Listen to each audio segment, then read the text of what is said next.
Today, we talk about the Rose Gold GT2.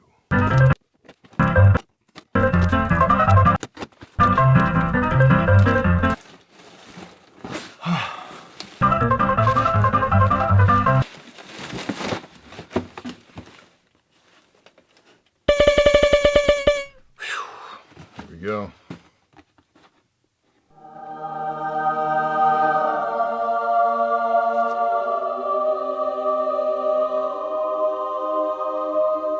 We happy? Vincent, we happy? Oh, it's on. Wowee. Would you look at that? Plus a little gray, kaboom. Plus a little blue, kaboom, kaboom. This is what we in the business call science. Allow me to explain.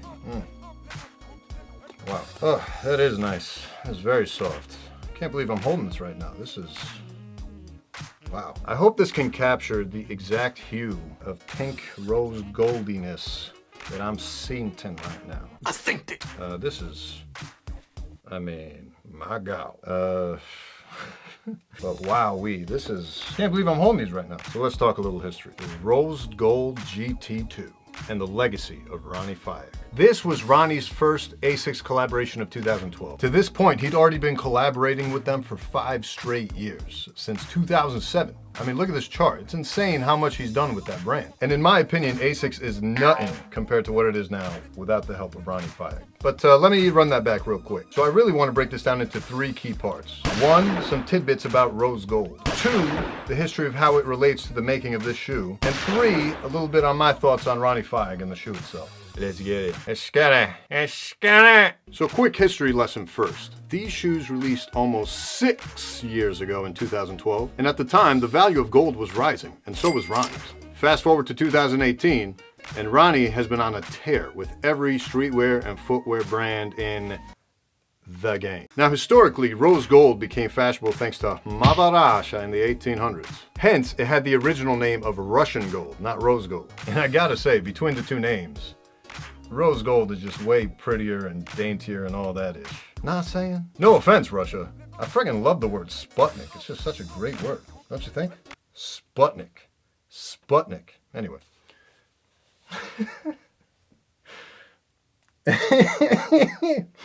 Oh. But basically, the process of making rose gold involves mixing yellow gold with copper and getting a mix that resulted in this pinkish gold, which, let's be honest, it's lovely AF. So then what happened after the 1800s? Cartier, the company that makes those bracelets y'all get thirsty as fuck over? Yeah, they made the Trinity in the 1920s. It was basically a 3-band ring consisting of white, yellow, and rose gold, and it was supposed to go on your pinky, all dainty and shit. Oh, sir, can I have some tea? Yeah? Now the 1930s saw that go out of style in favor of platinum. Cause bling bling, know what I'm saying? But in all seriousness, I actually prefer platinum as far as precious metal color. Really not into copper. I mean, copper's cool, gold can be cool, but personally I always gravitate towards silver and platinum. I just think it's way more OD personally. But what happened in the 1940s? World War II. So the government decides platinum is illegal to use during war times for fun, since it's such a precious metal for the war. So gold becomes cool again. Then, go figure, the trend of rose gold faded again towards the 1990s. But here comes the 2000s, particularly the 2012 era, when rose gold is clearly back in. Business is booming! Woo! And as the legend goes, Ronnie Fieg had been out in Portland.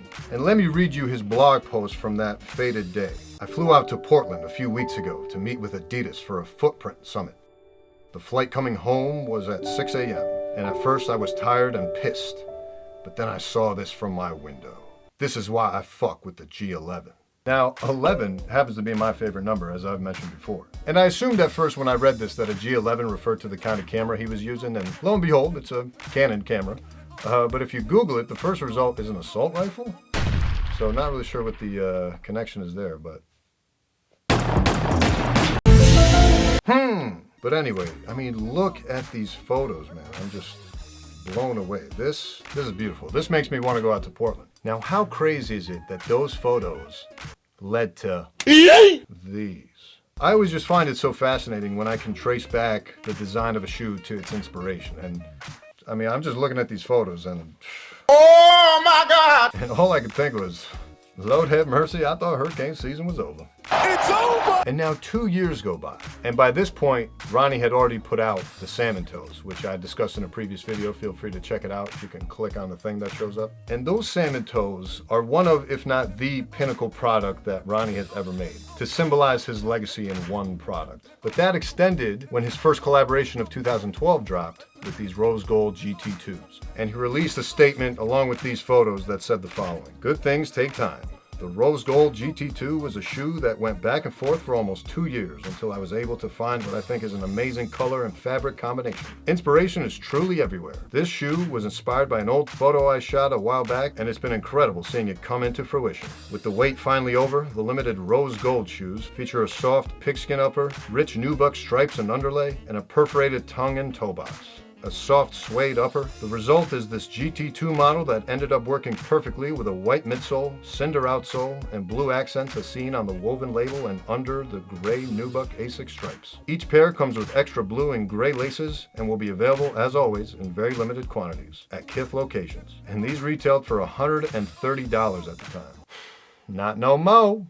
Now this shoe turned out amazing. I mean, if you look at the numbers, rumors are that only 300 pairs of these were ever made. So it made sense that I had to pay a pretty penny for these.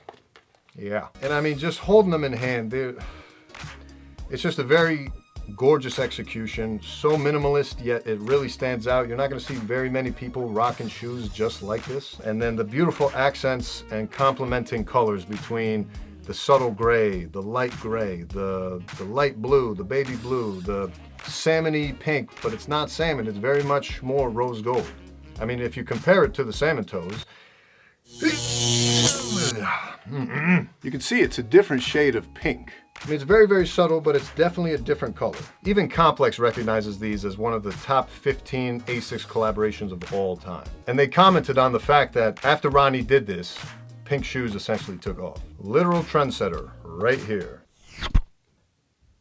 Bop! To have that kind of influence just speaks to Ronnie's legacy. When you think about the impact that this shoe had, and especially in the context of the salmon toes and everything else he's done with Asics, let alone, you know, every other brand on the planet at this point, you know, just the fact that his name is attached to a color. Another good example of that I can think of is, boom, Kanye West just owned the color red. The minute those Red Octobers came out, a billion monochromatic red shoes came out in following. And if just the same way this made pink a thing, Kanye made red a thing. Anytime you think about red in terms of shoes, you think of Kanye. Anytime you think of pink in terms of apparel, you think Ronnie Fieg. And this shoe just embodies all of that. And just the inspiration with the sunset and just comparing it to this, I mean, just, oh Lord. I mean, just everything executed to perfection. The blue insoles, the hit of blue in the back, the blue tongue accent, the blue accents along the Asics logo. I mean, all coupled with that white midsole. At the moment, I can't think of a more beautiful runner. Perfect execution. Well done, Ronnie. Seriously, can you imagine if you owned a color? Like, whenever people think of that color, they think of you. That's power. But yeah, I'm very excited to wear these. Going to be a fantastic spring shoe. We'll see if I get to it this year. I probably will. I don't see why I'd wait on these. But I hope you enjoyed the history lesson. You know, I'd love to bring you some more Asics along the way. One in particular comes to mind that I think any Asics fan would be delighted to see. Ready? The Kois, baby. Yes, they're legit. And yes, I do want to compare them to Ronnie's masterpieces. I mean, when you look at these things, this is just... I mean, this is what sneakers should be about. I mean, these are literally the epitome of artwork. Each and every one of them coming with their own stories. Just simply incredible. And, you know, this, to some degree, I would consider maybe the best Asics ever. But I mean, Ronnie holds his own, especially with the consistent long-term work he's done with Asics and all these other brands. I mean, again, to own this color. I mean, you saw those new LeBrons he collaborated on? First of all, when was the last time LeBron collaborated with somebody? And he seemed very excited about it. It just goes to show how much clout Ronnie has built over the years with just how much of a tastemaker he's become recognized as. And one example in particular I can think of as an early sign of what makes him successful was the story he shared during an interview. I liked this fabric and this pant. It was like this wash camo. It was really, really well done in terms of the fabric. And it was this like twill army pant, and I put it on and it was like, it didn't fit right. But I knew I wanted to do something with the pant, so I took it to my tailor and I was like, I want you to elasticate the cuff. I want you to slim down the leg. And then I started wearing that pant around, and everybody kept asking me about the pant. I was always wearing fresh kicks on, obviously. I always had like a dope pair of kicks on, and everyone was asking me about my pants. All right, like this is like a thing. I went to the garment district and I put together the same pant. Like I made a pattern out of the pant, and then I went and I made a few.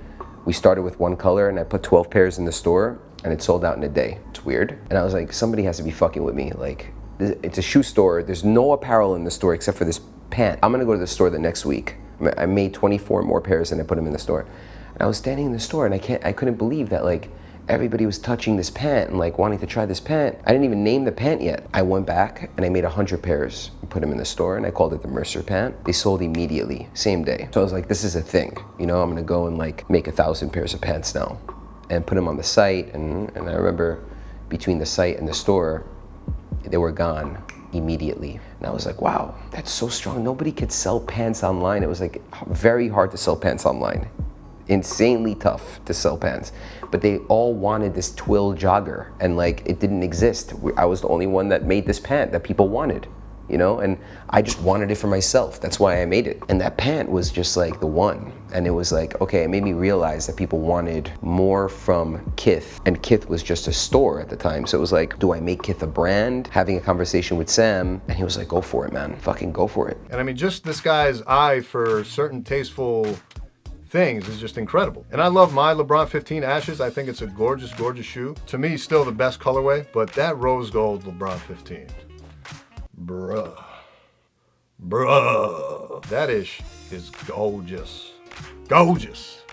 Love it. Ronnie really knows how to throw colors together. Color blocking is just on point, second to none. Out of this world artistic vision.